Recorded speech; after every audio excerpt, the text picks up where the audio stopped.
പ്രസവാനന്തര വിഷാദത്തെയും mood സ്വിങ്സിനെയും തുടർന്ന് അമ്മ താര കല്യാണിനോട് മോശമായി ഒരു ചാനൽ പരിപാടിക്കിടെ വികാരാധീനയായി സൗഭാഗ്യ നടത്തിയ വെളിപ്പെടുത്തൽ ശ്രദ്ധേയമായി.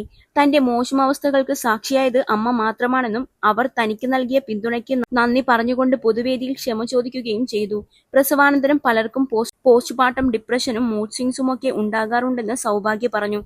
എന്റെ ആ മോശം അവസ്ഥ കണ്ടിട്ടുള്ളത് എന്റെ അമ്മ മാത്രമാണ്. ഭർത്താവോ ഭർത്താവിന്റെ വീട്ടുകാരോ പോലും കണ്ടിട്ടില്ല. എന്റെ ഏറ്റവും മോശം വേർഷൻ കണ്ടിട്ടുള്ളത് എന്റെ അമ്മ മാത്രമാണ്, സൗഭാഗ്യ വ്യക്തമാക്കി. ആ സമയത്ത് ദേഷ്യത്തോടെ അമ്മയോട് സംസാരിക്കുകയും പെരുമാറുകയും ചെയ്തിട്ടുണ്ട്. എന്നാൽ എല്ലാ പ്രതിസന്ധിഘട്ടങ്ങളിലും അമ്മ തന്നെ ചേർത്തുപിടിച്ചുവെന്നും അവർ കൂട്ടിച്ചേർത്തു. മൂഡ് സ്വിങ്സ് കാരണമാണ് താൻ അങ്ങനെ പെരുമാറിയതെന്നും അത് മനഃപൂർവ്വം ചെയ്തതല്ലെന്നും സൗഭാഗ്യ ഏറ്റുപറഞ്ഞു. അമ്മ ചെയ്തത് തെറ്റാണോ എന്ന് ആ സമയത്ത് അവർക്ക് തോന്നിയിരിക്കാമെങ്കിലും അതായിരുന്നില്ല കാരണമെന്നും സൗഭാഗ്യ വിശദീകരിച്ചു.